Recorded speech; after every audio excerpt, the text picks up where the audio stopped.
Komai yayo farko mun san dole za yayo ƙarshe, ku duban batuna.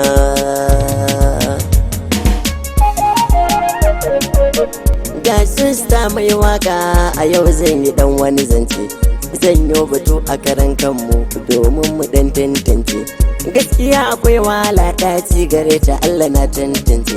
Idan kai kana da tunani wancan ina ga ya susuce. Batu zan akan talakawa duk ku taho mu dan gaggane, kowa nasa sai nasa ku ne nawa sai mu dan yi tunani. Duk da lokaci bako ne mun san yana da yawan amfani, dan mai arziki da marai shi cikin duka al'umma ta mutane. Amma wasu manta Allah na ce kar ku soma misali, Allah yayyo mu yayyo su zance na sai mu dan yi tunani. Suna ganin mu kallon ɗaiɗai kamar wanda ba su ma amfani, idan babu mu sun manta rayuwarsu duka babu sukuni. Idan kana da shi wancan yana da shi, wa za ka sa ya yi maka aiki, amma ba su yin kallo ga hakan sun mai da mu ya bayan aiki. Waɗansu 'yan siyasa ne sun manta da mu suna son ɗaki, idan lokacin zaɓe ya matso mu ne kamfen da sauran aiki. Amma idan sun kaci duk sun manta da mu kamar wasu saki, can za su kai 'ya'yansu karatu Ingila, Amerika, Turki, ko kwasu ce shakatawa duk aikinsu ne na yarda. Amma wasu suna can asibiti lafiyarsu ta yi musu tsada. Waɗansu kwan abin sawa a baka neman sa ya zama masu gwabda, ga matsaltsalu da suke damunmu wanda babu su tun sanda.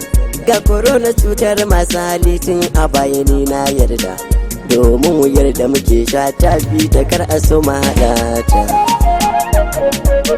Domin wuyar da muke sha ta fi ta kar a so ma haɗa ta. Idan ma ta zo a gare mu ya duka za ta dinga kaɗa ta. Idan ma ta kama mu mutuwa dole digar ya rike ta. Ban tara buri ba rigar karfe ba a dinga cire ta. Daɗi na da mutuwa din mulkin ka duk kuɗin ka sai ka santa. Ban mu ce ku ba mu ba amma namu ma dole sai kun kwata. Ku duba ga kosassun mu a yanzu kullum suna ta ragewa, ku duba ga ramammun mu a yanzu kullum suna karewa.